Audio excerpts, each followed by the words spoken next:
Hello everyone. तो जो भी नए इंटरनेशनल स्टूडेंट्स प्लान कर रहे हैं इस साल दैट इज 2024 या अगले साल दैट इज 2025 कनाडा आने के लिए अपना प्लान कर रहा है एज एन स्टूडेंट, तो ये वीडियो आपके लिए बहुत ही ज़्यादा इंपॉर्टेंट है, तो इसे प्लीज़ स्किप मत कीजिएगा।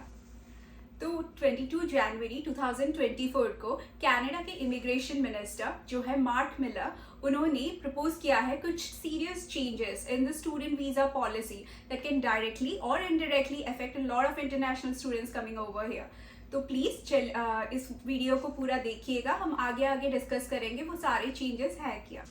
सो पहला जो रूल इन्होंने इंट्रोड्यूस किया है वो है दैट इज 2024 और 2025 में there has been made rule that is propose to cap the number of international students those who want to come here to Canada. तो जो लिमिट उन्होंने सेट किया है फॉर द ईयर 2024 वो है 3,60,000 स्टूडेंट्स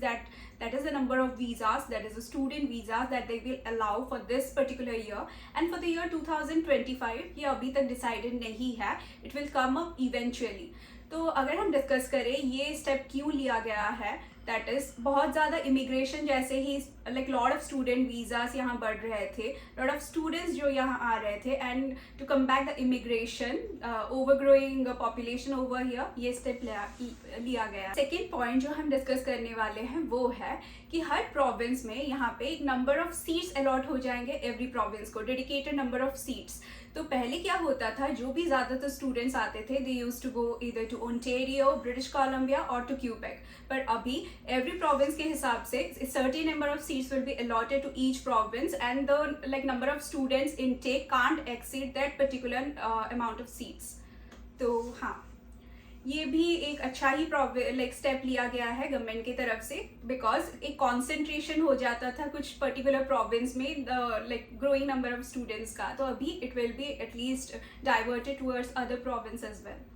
तो तीसरा पॉइंट हम जो डिस्कस करने वाले हैं वो है, तो यहाँ कनाडा में जो बड़े बड़े शहरों में ऐसे छोटे छोटे कॉलेज होते थे जो 4 से 5 कमरों वाले अक्सर ऐसे कॉलेजेस होते थे,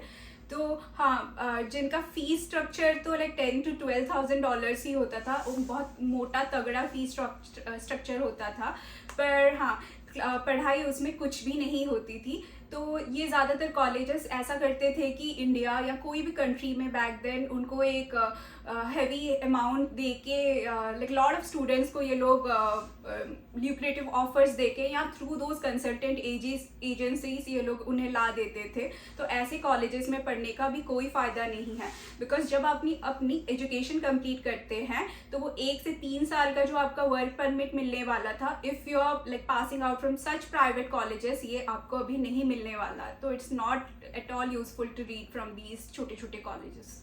तो जो फोर्थ टॉपिक हम लोग डिस्कस करने वाले हैं वो है कि the spousal open work permit. आप लोगों को पता होगा पहले जो भी स्टूडेंट वीज़ा पे आते थे they could also bring their spouse as well on an open work permit, पर अभी के रूल के हिसाब से आप अगर ऐसे अंडर ग्रेड वाले प्रोग्राम्स ले रहे हैं या डिप्लोमा ऐसा कुछ ले रहे हैं, आप अपने स्पाउस को यहाँ लेके नहीं आ सकते like on an open work permit, उन्हें यहाँ काम करने का मौका नहीं मिलेगा। अगर आप सिर्फ आ रहे हैं और on degree such as masters या PhD हो गया या फिर on certain field of medical fields, तो आपको आपके स्पाउस को आप ला सकते हैं and they will also get an open work permit as well. तो जो फिफ्थ पॉइंट हम लोग डिस्कस करने वाले हैं वो है कि स्टडी परमिट जो भी आपको मिलता था, तो आप जो भी